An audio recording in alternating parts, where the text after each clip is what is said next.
kii tam sonn na trop. fam xeetu yaram. waaw. te da koy gêner.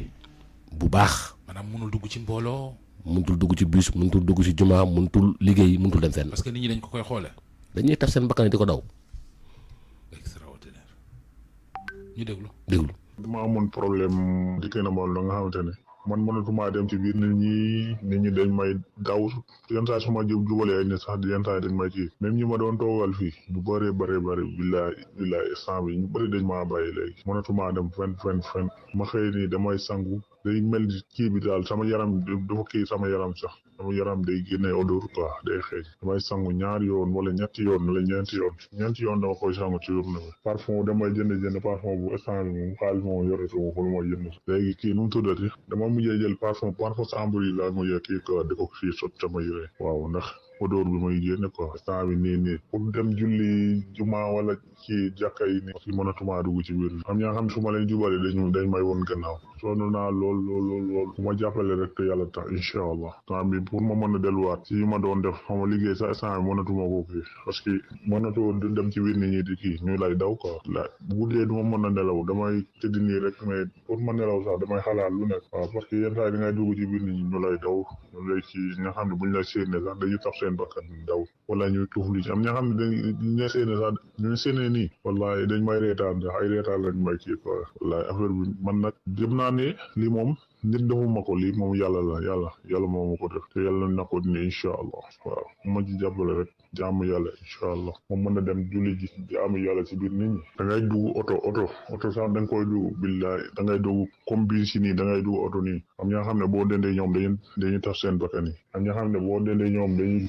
ay masque la ñu mujjee kii quoi jël ay masque def seen bakkan yi wala ñu ci ay parfois ci biir oto bi boo si su ma sigee xooleen ne damay rus sax damay am gàcce lool saa bi jumaa ji bu noddee nii damay war a dem julli jumaa wala kii ajuma kii timis wala gée wala kii yooyu yëpp mënumaa dem parce que benn jour damaa dem benn jàkk may julli après am ku ma dendaloon bu ñu seen malee rek mu won ma gannaaw tax ba kanam yi keroog damaa rus loolu ba léegi mënatumaa dem fenn léegi damay tëju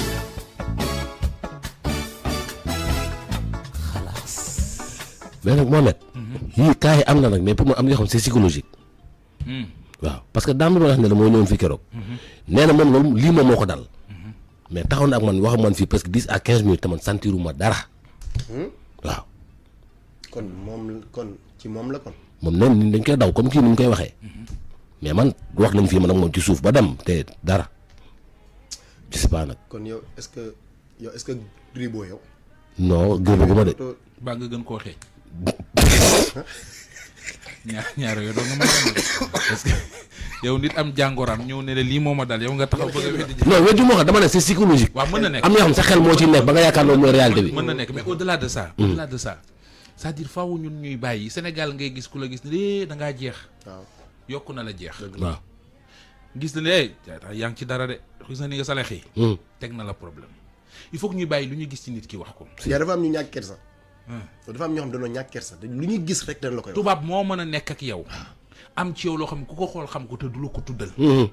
parce que nit ki gis nga ñaari défaut am bi feeñ ak bi nëbbu ki nga gis xetam ba tuddal ko amaana yow am na loo xamante ni bu la ko yàlla génne loon mu bàyyi la mës naa seetaan télé gis benn député bu dër nekk ci parlement bu France dër di wax ji munta yegg mais bu doon Sénégal fii tama du ko tibb bu yàgg kon mi ngi ci réseaux sociaux yi bu yàgg il faut que ñuy accepter nit ñi li ñu doon mais nit bu fekkente ne dafa feebar li Ndiaga Mbaye daan wax ku wopp nga koy daw da nga koy yokk jàngoro